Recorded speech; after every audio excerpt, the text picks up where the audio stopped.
Bonsoir, bienvenue dans le débat de France 24, un débat auquel vous pouvez participer via les réseaux sociaux. Elle se battra jusqu'au bout, c'est ce qu'a affirmé hier Dilma Rousseff au lendemain du vote des députés en faveur de sa destitution, un discours très combatif.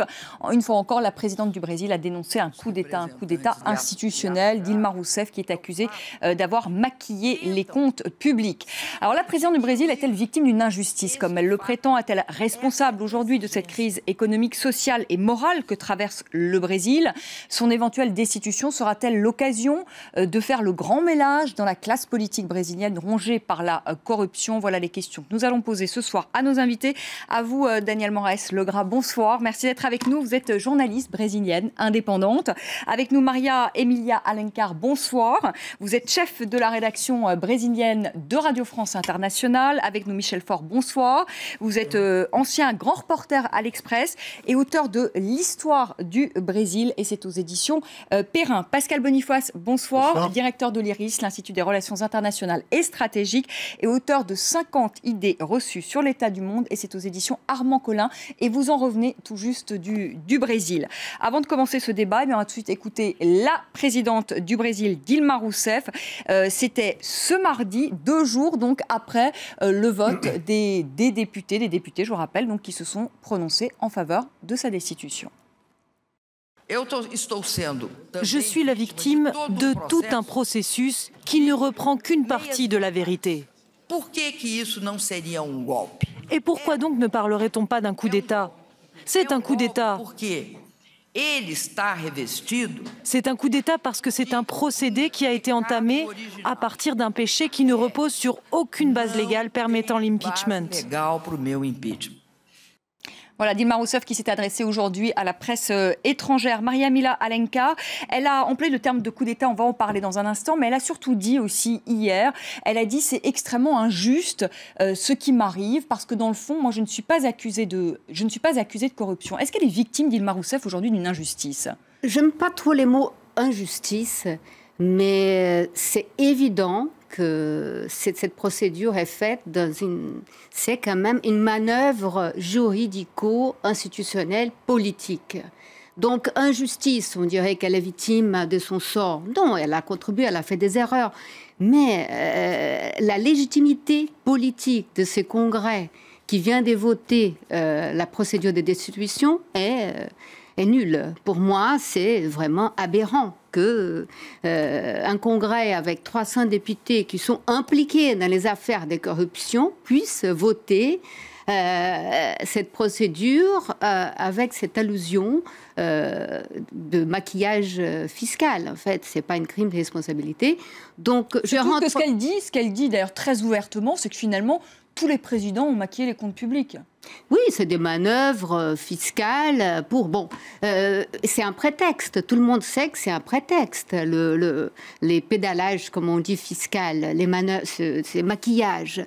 Mais en fait, je crois qu'on parle beaucoup, en ce moment, on reste beaucoup sur les mots, parce qu'elle répète, ce n'est pas un coup d'État, elle dit c'est un coup d'État, mais il y a beaucoup de gens qui disent non, c'est pas un coup d'État, les juristes discutent. Je crois que c'est pas important la terminologie. Ce qui est, c'est une manœuvre grotesque. Manœuvre politique grotesque. Tellement grotesque, parce que vous me le disiez en dehors de l'antenne, et c'est vrai que j'ai lu ce papier aujourd'hui dans le New York Times, Daniel Moraes-Legras, c'est les raisons pour lesquelles, enfin invoquées en tout cas par certains députés pour justifier sa destitution. C'est juste surréaliste. C'est surréaliste, c'est le bon mot. En tout cas, dimanche, pour ceux qui ont accompagné les votes, on a assisté à un spectacle absolument navrant. Il y a des députés qui, au moment du vote, ont dit, voilà, mon vote donc pour la destitution de Dilma Rousseff, c'est à l'honneur de ma fille qui vient de naître, c'est pour les agriculteurs, c'est pour les militaires des 64. Et il y a eu même un truc assez immonde. Il y a eu un monsieur, Bolsonaro, qui a dédié son vote à l'ancien c'est lui qui aurait torturé Dilma Rousseff. Donc, vous voyez, c'est navrant, c'est choquant, j'ai rebondi, je suis d'accord, je ne parlerai pas, on va parler de ça plus tard. De coups d'État, justement. Des coups d'État. Moi, je n'emploie pas ces termes-là. Je pense, contrairement à Maria, que les mots ont son importance. Donc, moi, je pense que oui, c'est un prétexte. Justement, il y a tout un contexte, d'ailleurs, qui justifie ces prétextes, qui justifie, entre guillemets, bien entendu. Mais je pense que c'est quand même une violence très importante contre les votes populaires, bien entendu. Donc, dimanche, j'invite à tous ceux qui peuvent regarder ces spectacles dont je parle de dimanche dernier. C'était quelque chose de très... Moi, j'utiliserais les termes, c'était un cirque d'horreur. Je ne sais pas si on dit ça en français, mais en tout cas, vous voyez l'image. Pascal Boniface, est-ce qu'on peut parler d'un coup d'État institutionnel comme l'affirme la présidente du Brésil? Non, on n'est pas en 64, c'est pas ce qui s'est passé en Égypte, il n'y a pas des militaires qui prennent le pouvoir et qui se mettent à torturer. Disons que Dilma est dans le combat, alors politiquement elle a raison, juridiquement elle a tort. Parce que les voies légales ont été interprétées et qu'il n'y a pas... Donc, bien sûr, on peut dire que ce sont des corrompus qui jugent quelqu'un qui n'est pas personnellement accusé de corruption. C'est que la procédure a été détournée de son utilité pour faire un procès politique. C'est un procès politique. Les bases sont politiques ou irrationnelles, effectivement. Enfin, en tous les cas, la volonté, c'est de dire il faut sortir Dilma, quels que soient les moyens, les prétextes. Mais juridiquement, voilà, l'expression a un sens fort, effectivement.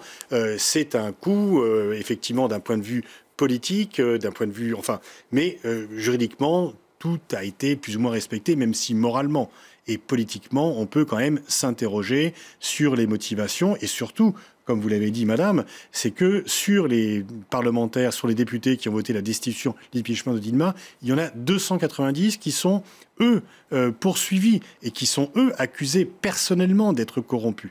Donc, ce qui est surréaliste, outre le spectacle, on a, pour être sûr que tout le monde regarde la télévision dimanche, on a avancé les matchs de football au samedi. Donc, au Brésil, ça veut dire quelque chose. Pour être sûr que les gens soient bien devant leur poste de télévision à regarder le procès en sorcellerie de Dilma. Et c'était effectivement son procès en sorcellerie pour la mettre en accusation.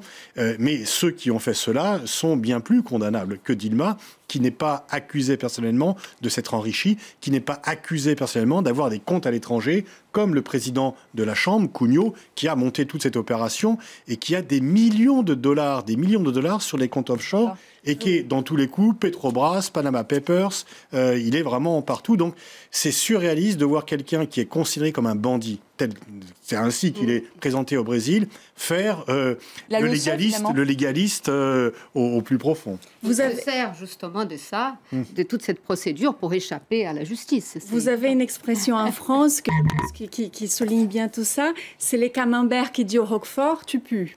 Vous voyez, un peu. Donc, je ne sais pas si ça illustre un petit peu l'état d'esprit. Michel Faure, ce n'est pas la première destitution. En tout cas, si là, il y a destitution, il y en a déjà une en 92, un président au Brésil. Il y en a une avec Fernando Collor de Mello, qui a eu la sagesse de démissionner la veille de sa destitution, qui était quelqu'un qui était extrêmement corrompu, qui ne voulait pas dire d'ailleurs qu'il n'avait pas de temps en temps de bonnes idées politiques, mais qui a été le premier à parler de la désétatisation du Brésil, par exemple, parce que je pense qu'un des problèmes qu'on a aujourd'hui est bien sûr politique, il est aussi économique. On a un pays qui est complètement cadenassé par un appareil d'État très puissant, très fort, un petit peu omnipotent, et un système assez lourd de financement d'une énorme appareil d'État. Et cet appareil d'État est corrompu. Alors, est-ce que Mme Dilma Rousseff mérite ce qu'elle est en train de subir? Je ne suis pas tout à fait sûr, mais ce dont je suis absolument sûr, c'est que c'est bien sûr pas du tout un coup d'État. C'est une manœuvre politique, effectivement, mais ce n'est pas un coup d'État, c'est tout à fait légal.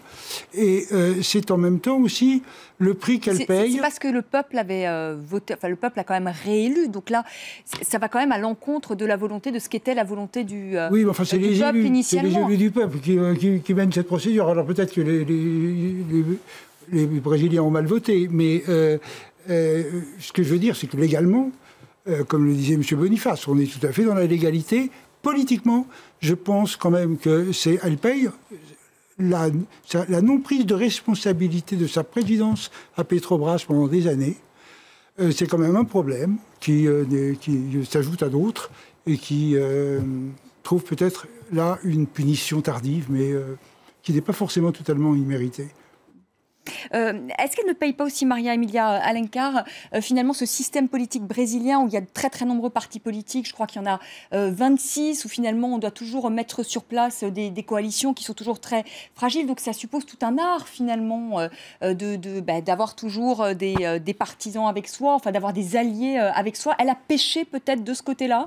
Oui, complètement. Bon, c'est vrai qu'elle vient après Lula, qui était un grand articulateur politique, qui avait les talents, qui avait connaissait beaucoup de monde dans les congrès, qui a été candidat pendant des années. Elle a commis plusieurs erreurs. D'abord, elle a choisi comme le messager du gouvernement au congrès quelqu'un qui avait aucun charisme, qui était son ministre de l'Éducation.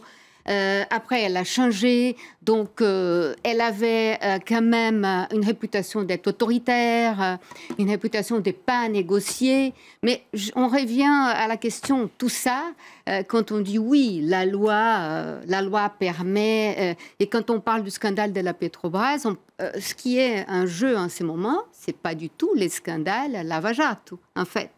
La procédure de destitution, elle est uniquement sur le maquillage des comptes publics. Bien sûr, il y a un arrière-pensée, il y a toute cette histoire. Mais bon, bien sûr qu'elle a péché de ne pas être assez souple, de ne pas avoir su articuler. Mais bon, c'est pas une raison. Je veux dire, quand on dit oui, la loi est là. Mais bon, donc il faut discuter cette constitution brésilienne qui permet une destitution comme ça, de cette façon-là, sans vraiment que la justice puisse prouver un crime de responsabilité. Ça, il y a le sens, il y a la morale, en fait. Enfin, il y a deux choses. Il y a le système politique qui est vraiment très, très mauvais. Il y a 25 partis au Parlement, donc c'est que des coalitions. Il n'y a vraiment pas tellement d'articulation idéologique. C'est plutôt des positionnements pour avoir des postes, etc. Et opportunistes. Et donc, effectivement, la 4ème République n'était pas très drôle, mais c'était du parlementarisme rationalisé par rapport à ce qui se passe au Brésil.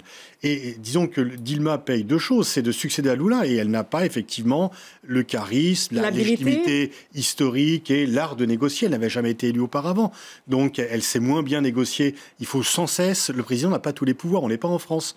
Et donc, pour faire voter une loi, le président doit négocier avec des partis très curieux et assez peu articulés. Donc ça, c'est compliqué. Et puis surtout, c'est que la crise est arrivée et que Lula était en période de croissance et de redistribution, et elle est en période de récession. Donc effectivement, elle concentre les mauvaises nouvelles. Je pense que Lula, il a raté l'opportunité de faire une vraie réforme politique, parce que lui, il avait 87% de popularité. Et donc c'était l'occasion de la faire. Voilà, et Dilma, elle a essayé de faire cette réforme politique, ce qui était complètement impopulaire. C'est une des raisons qu'elle est très cassée au Congrès. Et elle est aussi, n'oublions pas, elle est très associée aussi, encore une fois, à tout ce qui s'est passé pendant, justement, de 2003 à 2010, elle était la présidente du comité de l'administration de Petrobras. Vous voyez, donc, d'une certaine manière, elle est complètement dans l'esprit, dans l'imaginaire, elle est complètement associée à tout ce qui s'est passé à la Petrobras en termes de corruption. C'est-à-dire qu'elle paye aussi quelque chose. Bien évidemment, rien n'a été prouvé par rapport à elle, par rapport à toute cette problématique liée à Petrobras, mais elle est très associée à ça. Pourquoi ? Parce qu'elle elle fait partie du Parti des travailleurs. Et nous avons appris depuis 2014 que les partis des travailleurs, de nombreux membres du parti, ont été souillés par cette affaire. Donc, et d'ailleurs, l'ancien président Lula aussi, lui pour le coup, il est vraiment soupçonné de corruption et d'enrichissement personnel, ce qui n'est pas le cas de la présidente du Brésil. C'est pour ça qu'on a un peu du mal à comprendre pourquoi elle, finalement, celle qui est en première ligne et la première cible, alors que tous les autres, finalement, sont accusés de corruption. Michel Temer, je voudrais quand même qu'on dise un mot, Michel Force. Est-ce que c'est un traître, comme elle le dit ? Michel Temer, on dit à nos téléspectateurs, c'est son vice-président, il appartient au parti centriste, il l'a lâché.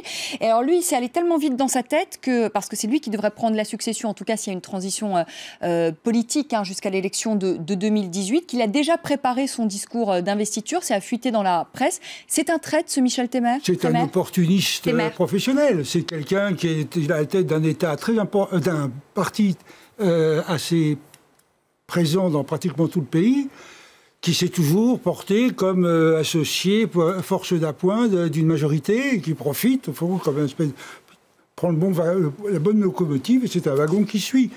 Là, il se trouve dans une situation un peu inédite. C'est un politicien relativement habile. Donc, je pense qu'en ce moment, peut-être, les tensions sont fortes. Il va peut-être les apaiser pendant quelques temps, mais ça ne va pas durer très longtemps.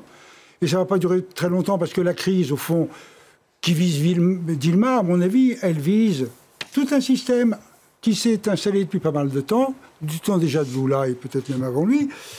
C'est une crise d'exaspération, de frustration, et elle est en train d'être... Elle paye ça aujourd'hui. Hein. Elle paye ça. Et elle paye aussi, finalement, une déception avec Lula, qui est quand même a échappé, je ne sais comment, au Mont-Salaon. Il était quand même, lui, le grand, comment dirais-je, le grand chef du parti, qui faisait des choses pareilles. Et tout le monde a été plus ou moins impliqué, a pris des peines de prison, mais lui a été réélu absolument triomphalement. Il pousse Dilma. Dilma reprend sa politique alors qu'elle n'en a plus les moyens, effectivement, puisque l'économie a changé entre-temps. Et quand tout s'effondre, après tout, Lula, il a beaucoup subventionné, il n'a pas vraiment investi à long terme. Long terme, c'est assez déplaisant pour les politiques, parce que l'élection arrive avant les résultats du long terme. Donc, il y a eu des subventions, il y a eu une générosité tout à fait bienvenue, mais ensuite, Dilma n'a pas pu suivre. Et je pense que cette déception, ce sentiment de ne pas avoir été servi par la gauche a beaucoup joué dans la popularité, je pense, de cette procédure de... Il y a une situation qu'on connaît dans d'autres pays, se faire élire à gauche pour faire une politique jugée libérale. Donc vous ne gagnez pas à droite et vous perdez votre base. Donc on voit ça effectivement. Comme chez nous en ce voilà, moment, exactement. Donc c'est les mêmes phénomènes qui se passent. Temer, lui, est accusé personnellement de corruption et en plus il a 3% de popularité. Donc on ne peut pas dire qu'il a une capacité d'entraînement qui soit très fort. Et le pire, c'est que effectivement, si Temer devient président, c'est Cunha, donc le président de la Chambre, qui deviendra vice-président pour espérer échapper à la justice. Donc le paysage politique brésilien est quand même assez désespérant. Il n'y a pas d'homme providentiel là, c'est quand même du tous pourri un peu, si on vous entend bien. Quand même. Grosso modo, j'aime pas ce discours qui ne correspond pas, mais au Brésil, on peut dire que l'immobilisme du système fait cela et une partie du sort du pays est dans les mains de juges, notamment le juge Moro, qui lui est très populaire parce qu'il met y compris des chefs d'entreprise qui sont des grandes fortunes du pays en prison pour plusieurs années. Les Brésiliens applaudissent et trouvent que... Mais lui aussi, il est quand même controversé, ce juge Moro. Certains disent que finalement, c'est lui aussi qui a mis un peu la zinaille dans le pays, qui lance des infos, qui donne à la presse alors qu'il ne devrait pas le faire parce qu'il y a quand même le secret de l'instruction. Tous les juges anticorruption ont été accusés de cela. Tous les juges anticorruption ont été accusés d'être jugés partis, d'avoir un agenda. On a aussi connu ça en France. Oui, mais il y a quelque chose de particulier avec les juges Moro, c'est que c'est sélectif. Il a choisi les partis des travailleurs comme ses victimes préférées, je dirais. Donc, il a mobilisé la presse, il a appelé TV Globo pour venir filmer quand Lula était emprisonné sous les caméras. Donc, quand Aécio Neves, le rival de Dilma Rousseff, il a aussi beaucoup d'affaires pas claires et il n'a pas été embêté. Et quand Daniel dit que Dilma était au conseil d'administration de Petrobras, la population brésilienne, elle n'est pas au courant. La masse, c'est pas ça qui joue. Et parce qu'il y a eu quand même une manipulation. Allez, elle va réagir tout à l'heure, Daniel, justement dans la seconde partie de notre débat. Mais avant cela, le rappel du titre. On va en parler aussi de cette population brésilienne. Est-ce qu'aujourd'hui, c'est une société qui est très polarisée? Parce qu'il paraît que dans les familles, alors en ce moment, c'est la crise. Il y en a un qui est pour Dilma, l'autre qui n'est pas pour Dilma. Enfin, vous nous raconterez tout ça. On se retrouve dans un instant.